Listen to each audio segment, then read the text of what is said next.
Bueno, estamos ahora con el asambleísta doctor José Serrano, a ver si dividimos pantalla para inmediatamente iniciar esta conversación y ver si está todo bien en imagen y audio. Sí, buen día, Jimmy. Perfecto, ¿Cómo está buen usted? día. A ver, doctor, usted ayer dijo en una entrevista, y espero haber escuchado bien, que al parecer me engancho con lo que Ramiro Aguilar dijo más temprano, hace unos minutos, que al parecer las autoridades del gobierno ya sabían que esta masacre se iba a dar, o por lo menos que se iban a producir estos amotinamientos terribles de los que fue testigo el país entero. Había ya indicios, había pistas, ¿es cierto?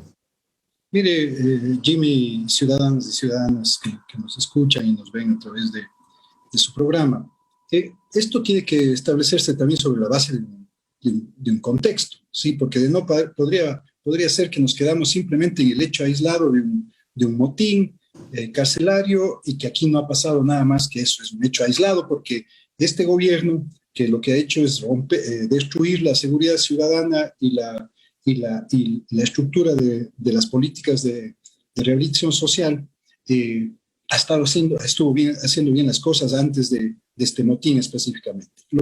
Lo que debemos señalar claramente es que desde el año 2007, cuando estuvo a cargo del Ministerio del Interior César Navas, él comenzó a destruir toda la estructura de seguridad ciudadana en este gobierno. Obviamente ya el primer ministro del Interior que tuvo este gobierno, con César Navas, se comenzó a destruir la estructura de seguridad ciudadana que había en el país y obviamente cuando estuvo a cargo del Ministerio de Justicia la señora Rosana Alvarado. Entonces aquí no hay que andarnos por las ramas, Jimmy, sin señalar a los verdaderos responsables de toda esta crisis, porque puede ser que nos quedemos en los temas conceptuales, que ha desaparecido la política pública de seguridad social, de rehabilitación social, que ha desaparecido que se destruyó la estructura y la política pública de seguridad ciudadana. Aquí hay obviamente un gran responsable, que es el presidente de la República, pero con ese responsable, estos dos ministros que comenzaron en la gestión con Moreno, pero luego de eso también la ex ministra Romo, quien se dedicó a perseguir a los ciudadanos, quien se dedicó a dar bala a los ciudadanos, a los ciudadanos que estaban en la calle protestando por los despropósitos de este gobierno, y se olvidó del tema de fondo en la seguridad ciudadana, de precautelar que el narcotráfico no se tome el país, porque el problema de las cárceles, Jimmy, no es que es una pugna entre dos bandas delincuenciales. El problema de las cárceles del país es el problema que está afrontando la seguridad ciudadana en todo el territorio nacional,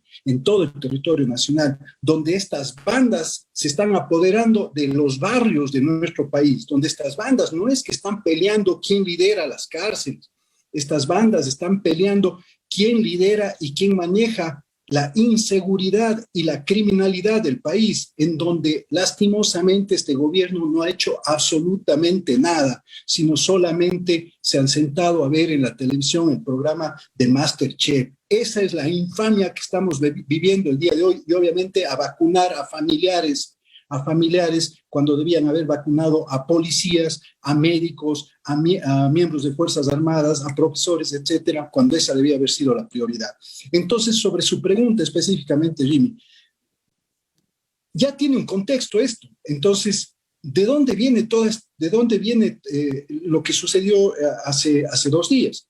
Viene justamente de una serie de omisiones que, desde mi perspectiva, de omisiones y de acciones que no solamente son negligentes de los funcionarios que están a cargo del sistema de rehabilitación social y de la seguridad ciudadana, porque por ahí ya veo que se están queriendo lavar las manos y decir: el tema de las cárceles no es problema de nosotros, no es problema de la seguridad ciudadana. No, la seguridad ciudadana es un todo, tiene una estructura integral en donde la policía, el Ministerio de Gobierno, esta Secretaría en realidad de Rehabilitación Social, que no es otra cosa, una vez que desaparecieron el Ministerio de Justicia en el año 2018 y desaparecieron el Ministerio del Interior en el año 2019, no han hecho sino convertirse simplemente nombraron el administrador de una bodega, ¿no? De una bodega para que vaya a administrar cómo dar de comer a unas personas que estaban privadas de la libertad.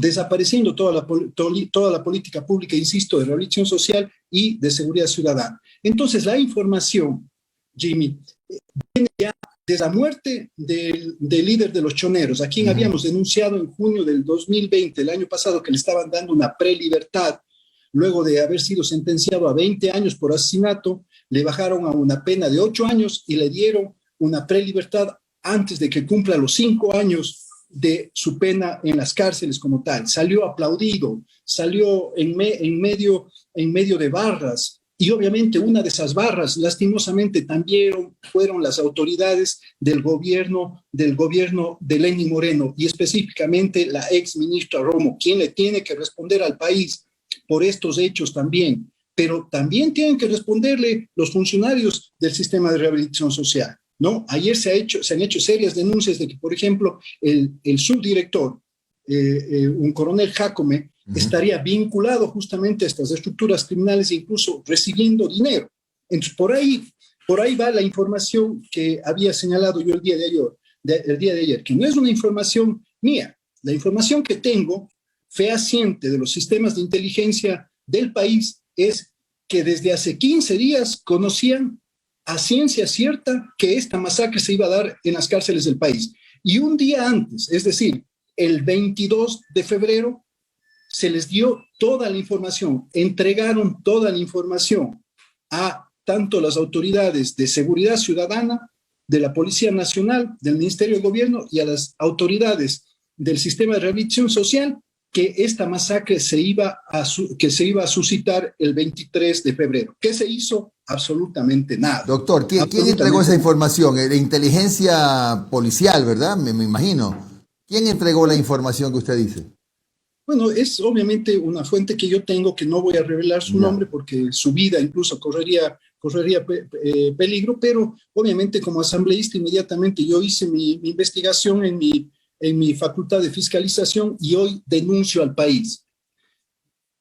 Tanto las autoridades de seguridad ciudadana de este país como las del sistema de rehabilitación social tenían la información ya muchos días antes, la información general y la información específica un día antes de que estos hechos se susciten, es decir, el 22 de febrero. Y 15 días antes, esta información ya había alertado el sistema de inteligencia, tanto de la policía como de las otras instancias, que se podían estar dando estos amotinamientos. Entonces, aquí, reitero, ya no solamente se actúa, ya no solamente hay un hecho de negligencia, sino hay una acción dolosa,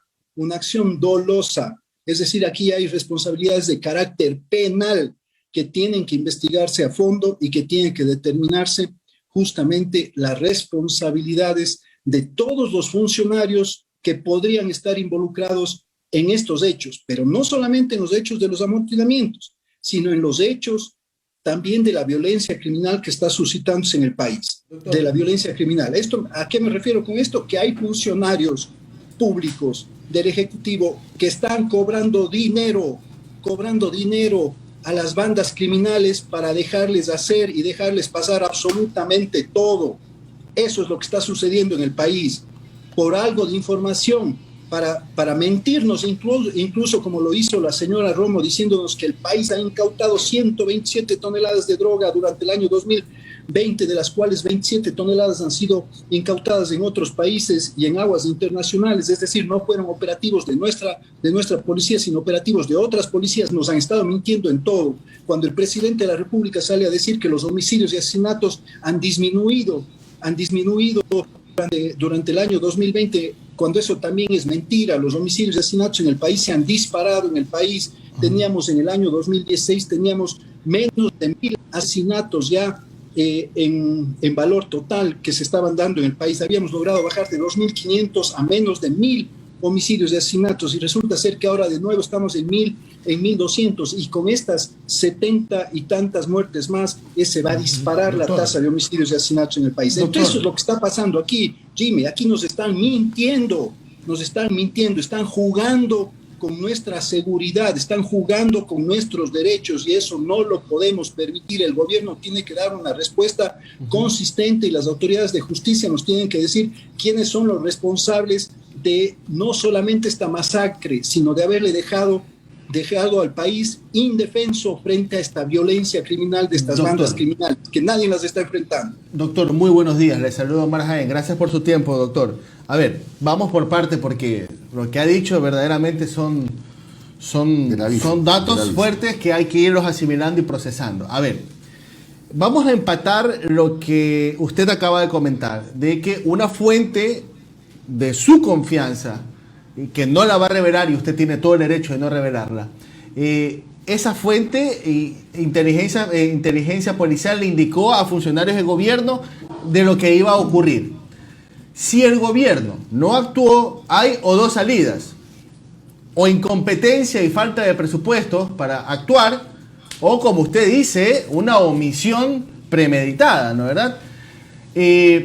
Hay, como dijo en la entrevista pasada que tuvimos con el doctor Ramiro Aguilar, a él, en el caso de él, a él le preocupa que hay un olorcito a ejecución extrajudicial. Es decir, que quizás alguien dijo, dejen que se maten entre ellos, o el sector con el cual yo tengo contactos. ¿Usted cree que cabe esa posibilidad de asambleísta Serrano? Para mí no solamente hay un olorcito. Para mí esa es la realidad y eso es lo que se tiene que investigar. Eso se tiene que investigar. ¿Qué instancias y qué funcionarios del gobierno están detrás de haber permitido, dándose la vuelta, tapándose los ojos, metiendo la cabeza como el avestruz en la tierra, haber permitido esta masacre que se acaba de dar? Masacre que no solo va a ser en las cárceles, masacre que se va a replicar en las calles y ciudades, lastimosamente, del sur de Guayas, de Manabí, de Esmeraldas, de la provincia de Los Ríos, porque las vendetas y las venganzas de todos estos individuos van a venir en ese nivel. Pero además, hay que determinar las responsabilidades, porque todas esas personas que han sido asesinadas, cuidado ahora, y Jimmy, Omar, les pido a ustedes y ciudadanas que estemos muy atentos. Cuidado, nos vayan a poner ahora en las estadísticas de homicidios y asesinatos que estos no son considerados asesinatos, sino que son muertes en la cárcel nomás, una matanza en la cárcel, ¿no? Porque aquí hay familiares, hay familias, por situación más delicada que haya sido, así hayan sido los delincuentes más peligrosos del país, también tenían obviamente sus derechos como tal, y sus familiares también tendrán el derecho a saber la verdad de lo que aquí sucedió.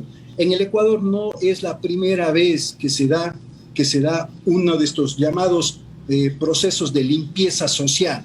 Recordemos lo que se hicieron en otros gobiernos, en el gobierno de Félix Cordero con el Escuadrón Volante, en el gobierno en el año 2003, cuando se crearon estas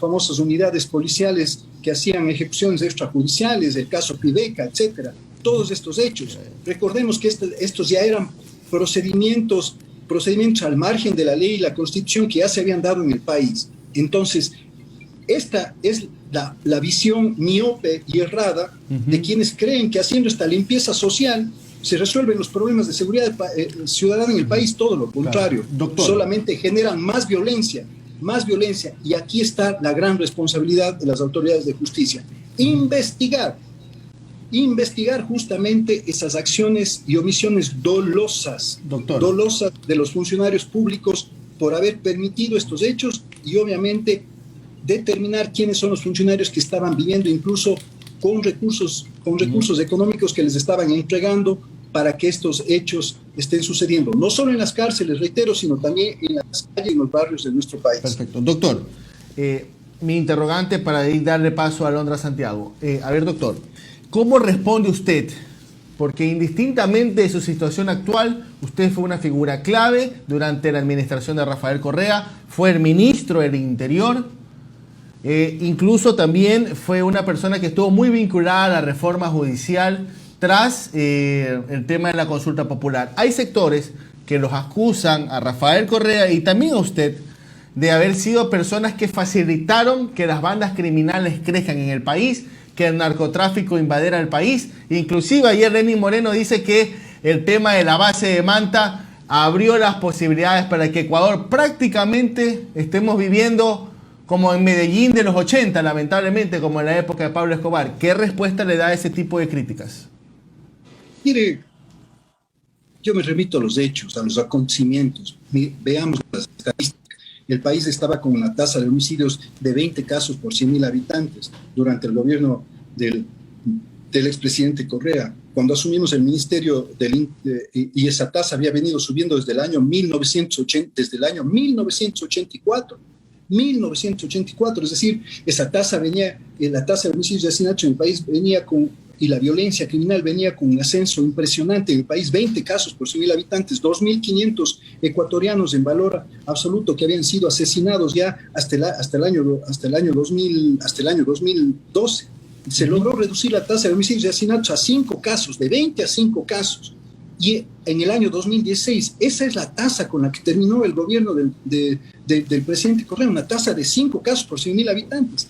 Todas estas bandas criminales que hoy se han apoderado nuevamente de la inseguridad en las calles de nuestro país, ¿no? Todas estas bandas fueron desarticuladas y estaban en las cárceles. Cuando usted ve a Rasquiña, cuando usted ve a este Junior, cuando usted ve a este Bernaza, cuando usted ve a este capitán Telmo Castro, cuando usted ve todos esos individuos fueron puestos a órdenes de la justicia y recibieron sentencias. Desarticulamos el 95% de las bandas criminales del país. ¿Pero por qué? Porque hubo la decisión política, no la cobardía de echar lodo y lavarse las manos diciendo el otro fue el culpable, la base de Manta. La base de Manta lo único que sirvió efectivamente es para incrementar la violencia criminal en Manta. Vaya a ver usted el narcotráfico específicamente y las muertes violentas en Manta, cómo se incrementaron durante la estadía de la base de Manta en Manta. Se dispararon. Manta tenía prácticamente una tasa de homicidios y asesinatos de 38 casos por 100.000 habitantes, 38 casos por 100.000 habitantes.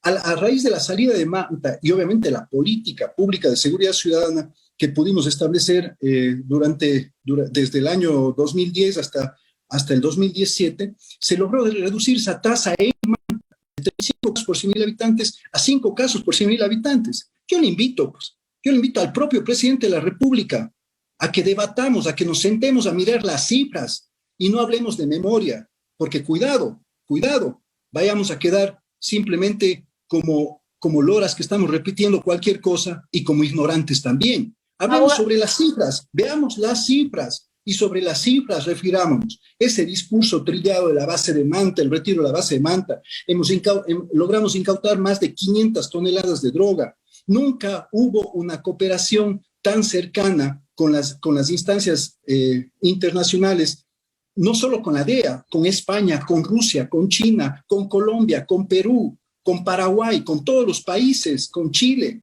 justamente para desarticular bandas criminales e incautar droga, porque no solamente incautábamos droga, sino desarticulábamos bandas criminales. Pero ¿sabe cuál es el precio de eso? Obviamente la inseguridad personal que uno puede tener, pero eso no importa, porque en cambio el tema de fondo es tomar decisiones políticas y enfrentar a la criminalidad de manera frontal, poniéndoles a órdenes de la justicia, no ajusticiándolos, poniéndolos a órdenes de la justicia. Abogado, ¿qué tal? Buenos días, le saluda Alondra. Son fuertes las declaraciones que usted está haciendo en el programa y me voy a remitir a una. Nos están mintiendo y están jugando con nuestros derechos. Y voy a ser muy clara aquí y vamos a hacer este análisis. Somos un país que siempre se ha movilizado en contra de gobiernos corruptos, que ha sacado presidentes que han vulnerado sus derechos. Lo dice la historia, lo aprendí yo en la escuela. Las calles han sido de los ecuatorianos y hablo también, ¿qué ha pasado y por qué hemos tenido tanta paciencia si, como dice usted, nos han mentido? Si nos han mentido siempre o es ahora último. Pero ¿de dónde viene esta paciencia, tanto de los ecuatorianos y de los funcionarios también que han dejado que todo esto ocurra? Si nos han mentido, ¿por qué esperar tanto para ahora hablar todo este tema? Yo vengo denunciando esto, yo le pido por favor que usted haga un análisis de mis declaraciones desde el año 2018, con la muerte de los periodistas, de los 3 periodistas en la frontera norte. Justamente este gobierno, cuando iniciaba este gobierno con César Navas como ministro del Interior, destruyeron toda la estructura de seguridad ciudadana que existía en el país. Por ejemplo, ¿por qué la violencia en la ciudad de Cuenca? Porque obviamente los delincuentes que están allá saben que el exministro Navas y la señora Romo retiraron de Cuenca aeropolicial, el grupo de intervención y rescate, es decir, el grupo táctico que tiene la Policía Nacional, retiraron la estructura de inteligencia penitenciaria que recién la han vuelto a crear de manera muy sospechosa, de manera muy débil, haciendo un remedo ahí de grupo de inteligencia, cuando había ya toda una estructura de inteligencia carcelaria para ir informando y obviamente actuar como alertas tempranas para ir actuando. Todo eso se destruyó. Entonces, este rato que nos vengan a decir, que nos vengan con los eufemismos de que esto no es coincidencia, sino esto es consecuencia. Claro, es consecuencia de un gobierno que ha destruido el país, de un gobierno que en materia de seguridad ciudadana y en materia de rehabilitación social simplemente botó al tacho, a la basura, todo lo que se estaba haciendo. El tema de los centros de rehabilitación social, en este momento, que se han convertido, reitero, en bodegas de seres humanos, no es otra cosa que la consecuencia de haber metido la cabeza en la tierra como el avestruz y decir, allá, a mí lo que me importa es terminar mi mandato, pase lo que pase con el resto del país. Eso Abogado, lo estamos viendo con las vacunas, eso lo estamos viendo con otros temas. Justo allá voy, abogado, justo hablemos del tema de la corrupción. Usted hablaba de los funcionarios que están cobrando dinero para obtener información. El índice de percepción de la corrupción elaborado por Transparencia Internacional ubica al país en el puesto 92 entre 180 países evaluados. ¿Hay corrupción en todos los niveles de este gobierno? Mire, lo que sí le puedo decir es que de la información que yo he estado recabando relacionada a estos hechos específicos del sistema carcelario, de la seguridad ciudadana, lastimosamente hay funcionarios que están viviendo, entre comillas y con letras mayúsculas, están viviendo de la delincuencia. Les están permitiendo a los delincuentes hacer de las suyas. Hay autoridades gubernamentales, funcionarios gubernamentales que están viviendo de estas crisis carcelarias y les están dejando hacer y están dejando pasar absolutamente todo. Lo de ayer es una gota más que derrama este ya gran vaso de gotas, este gran vaso de agua con gotas y gotas que nos están salpicando a todos los ecuatorianos, pero ya no solamente nos está salpicando el agua de ese vaso que se está derramando, nos está salpicando sangre de compatriotas, de familiares, de ciudadanos que en las calles están muriendo porque este gobierno no está haciendo nada, porque hay patrulleros que están parados, más del 20% de los patrulleros parados porque no tienen combustible, policías que no tienen chalecos antibalas. ¿Quiénes van a ser aquí los grandes damnificados? Por una parte, las víctimas, los familiares de los privados de libertad que han fallecido, y por otra parte, los grandes damnificados, los policías que tienen que salir a las calles sin armas, sin chalecos antibalas, sin patrulleros porque no hay gasolina para los patrulleros, porque no hay armas, porque no hay municiones, porque solamente les entregan 30 municiones para que salgan a defender a nuestros compatriotas. Eso es lo que está sucediendo. Eso es lo que está sucediendo en el país, y mientras tanto se traen 8,000 vacunas para vacunar a los familiares y a los funcionarios del gobierno. Eso simplemente es inadmisible. Es inadmisible. Entonces alguien tiene que responder por esto. Por eso es que el día de mañana estamos convocando de manera urgente al ministro de Gobierno, al director del SNAI, a la Comisión de Justicia, para que rindan cuentas y nos digan qué es lo que está sucediendo con todo esto. ¿Por qué no se tomaron los recaudos si ellos ya conocían de esta información? Pero hay un dato adicional, Jimmy y ciudadanos y ciudadanas, que justamente la persona que me ha dado esta información está dispuesta a declarar en su momento, dándole todas las medidas de seguridad, a declarar que la información se entregó a las autoridades días antes y adicionalmente un día específico, un día antes también, ya de manera más concreta, que estos hechos sobre los amotinamientos y estos asesinatos que se iban a dar en las cárceles estaban listos. Doctor, ¿y ustedes no pueden como comisión citarlo a este ciudadano con todas las medidas de protección para que declare? Hay que protegerlo. Esto definitivamente tiene que ser un hecho. Este es un hecho muy delicado. Este es un hecho sumamente delicado. Esta fuente que tenemos ahí puede ser la persona que nos ayude a tomar la punta del ovillo de una situación y de un secreto a voces que estaba viviendo adentro, que habían funcionarios del sistema de rehabilitación social que estaban recibiendo dinero para dejar hacer y para dejar pasar barbaridades que en su momento el país tendrá que conocerlas y quienes sean los responsables tendrán que ir a las cárceles. Y esperemos a que vayan a las cárceles una vez que éstas efectivamente vayan a rehabilitar y no a destruir al Ecuador. Doctor, finalmente, y le rogaría una respuesta breve por el tiempo que ha transcurrido esta importantísima entrevista. En la segunda vuelta, más allá de la cantidad de votos que alcanzó país en la primera, ¿qué va a hacer? ¿Qué le va a decir a la militancia? Uno no tiene nunca que perderse en su pensamiento político, en su ideología y en su línea. Yo he mantenido siempre una posición progresista. He sido un hombre que ha trabajado por las causas sociales. Entonces, téngalo por seguro que por un banquero jamás vamos a pedir que se vote.